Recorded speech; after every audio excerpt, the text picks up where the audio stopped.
Have you ever noticed how your groceries cost more than last year?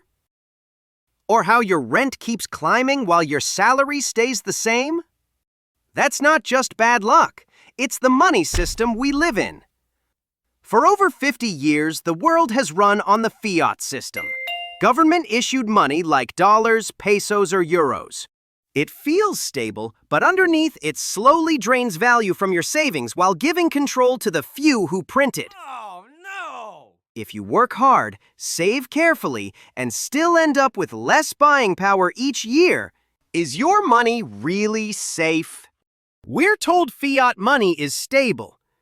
But if every year it loses value, and those in control can change the rules at any time, is that really your money? Welcome to BMT, Bitcoin Money Talks. This is where we explore how Bitcoin is changing money, changing lives, and even changing the world. Because here, Bitcoin is not just money, it's a revolution. So sit back, relax, and let's dive in.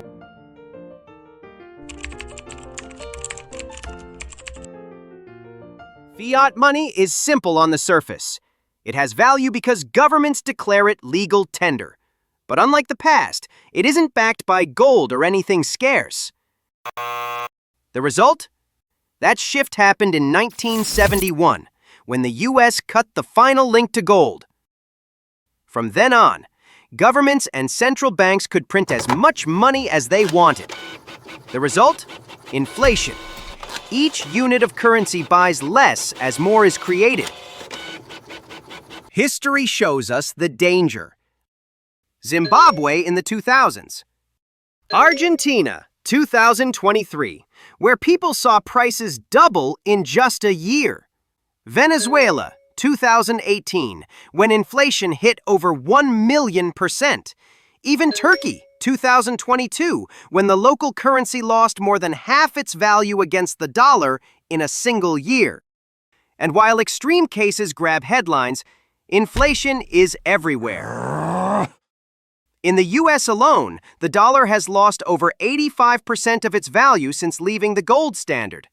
What cost $1 in 1971 costs about $7.70 today. That means $1 today buys what only 13 cents bought in 1971.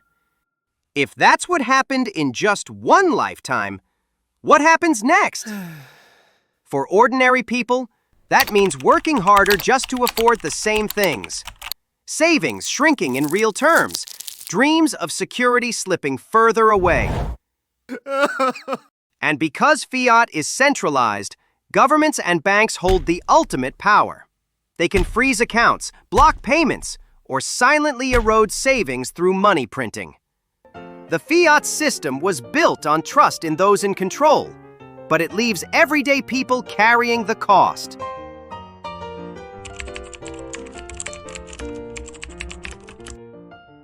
So if fiat is flawed, what's the alternative? Some argued for a return to gold. Others proposed new reserve currencies.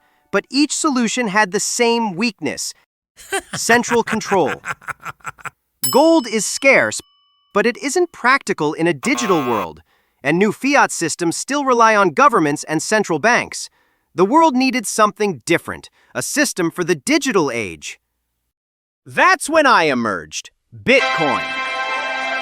I was designed to solve the very problems fiat creates. First, scarcity. Only 21 million me will ever exist. No one can print more. Second, decentralization. Instead of being controlled by a central authority, I'm secured by code, cryptography, and a global network. Third, freedom. I'm borderless. Anyone, anywhere can send or receive value without asking permission. I'm like digital gold, but easier to move, harder to seize, and immune to inflationary policies. In a world where fiat always loses value, I offer a system designed to protect it.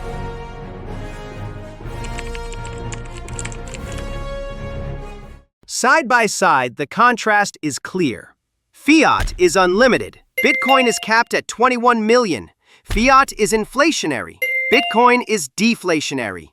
Fiat is centralized. Bitcoin is decentralized. Fiat is based on trust. Bitcoin is based on proof. The very weaknesses of fiat, inflation, control, and erosion of wealth, are the strengths of Bitcoin. Let's recap. For decades, fiat money was trusted as stable. But beneath the surface, its value kept eroding. But in 1971, when President Nixon cut ties with gold, the printing began. Inflation silently draining people's savings. People searched for alternatives. Gold offered scarcity, but failed in speed, divisibility, and portability. And then I came. Bitcoin. Scarce, decentralized, unstoppable. Not just a fix to fiat's flaws, but a redefinition of money itself. The real question isn't whether you see the problem, it's whether you'll join the revolution. So which will you choose, the old fiat standard or the Bitcoin standard? Fiat belongs to the past. The future is ours to shape, and with me, Bitcoin, we can build it together. Subscribe to Bitcoin Money Talks for more insights into this revolution. Thanks for listening. And remember, fix the money, fix the world.